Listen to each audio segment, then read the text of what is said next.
Communities around Maine are still working to recover from the December storm that destroyed homes and killed 4 people. And many local farms did not fare so well themselves, some with hundreds of thousands of dollars in damage. Today, the U.S. Agriculture Secretary is in Portland meeting with Representative Shelley Pingree to talk about how to help those farms recover. News 9's Jack Moment is live at the roundtable discussion in Portland now with a look at just what they're talking about. Jack?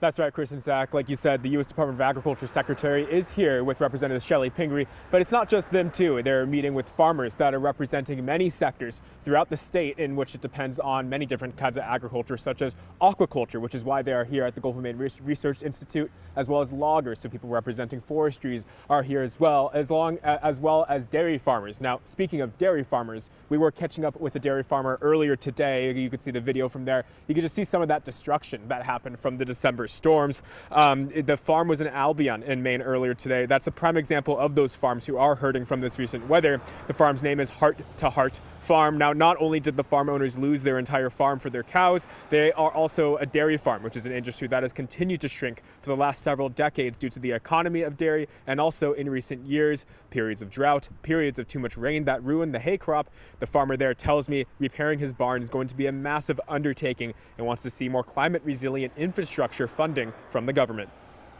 Probably infrastructure, because that's the most costly, okay? And it takes the most planning.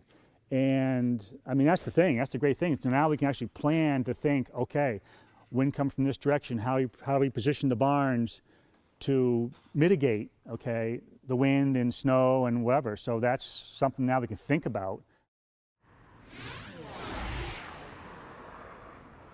And now when this storm first hit Doug's farm and took down that barn, he said him and his wife looked at each other and they thought about just throwing in the towel and retiring after this farm because it was just too much money. But they said that the community support has been tremendous, and now they're switching gears and looking at rebuilding this farm.